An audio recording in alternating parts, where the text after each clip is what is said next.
Welcome back viewers, आप देख रहे हैं चैनल लिटरेचर लवर और मैं हूं आपके साथ इंतज़ार हुसैन मतरुमा।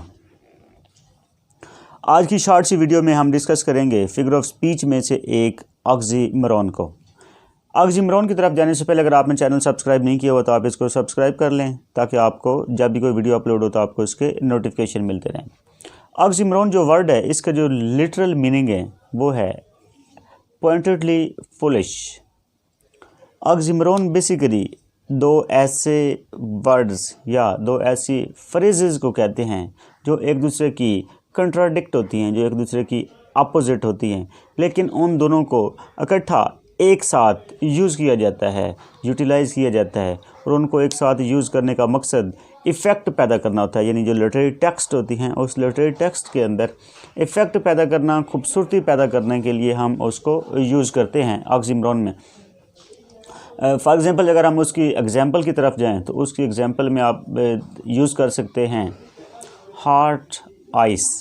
अब आइस का डेफिनेटली आपको पता है कि आइस जो है वो कोल्ड होती है, लेकिन हार्ट आइस, हार्ट और आइस दो अपोजिट वर्ड्स हैं, लेकिन इन दोनों को इकट्ठा एक साथ जो है वो यूज़ किया जाता है। लिविंग डेथ, अब लिविंग एक सेपरेट चीज़ है और डेथ है, दो कंट्राडिक्टरी चीज़ें हैं, लेकिन इनको एक साथ यूज़ किया जाता है, लिविंग डेथ।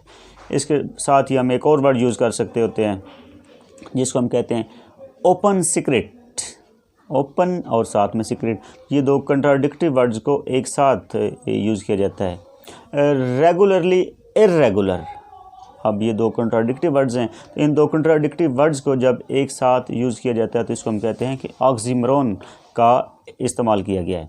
इस तरह और भी हमारे पास इसकी हज़ारों एग्जांपल्स हैं जो कि हम अपनी प्रैक्टिकल लाइफ में लिटरेरी टेक्स्ट के अंदर ये चीज़ें हमें जो है वो नज़र आती हैं कि राइटर्स ने ये चीज़ें जो हैं वो यूज़ की होती हैं, स्पेशली पोइट्री के अंदर।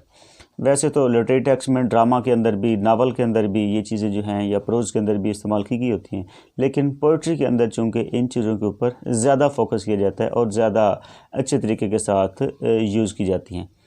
तो ये तो था हमारा आज का मुख्तसर सा लेक्चर जो कि था ऑक्सीमोरॉन के ऊपर। तो होप सो कि ऑक्सीमोरॉन की आपको समझ आ गई होगी। तो आप अपनी ओपिनियन वीडियो के बारे में या नेक्स्ट टॉपिक के बारे में देना मत भूलिएगा, और वो अपनी ओपिनियन, अपनी राय आप कमेंट सेक्शन में जाकर दे सकते हैं। तो मिलते हैं अगली वीडियो में, तब तक के लिए अल्लाह हाफ़िज़।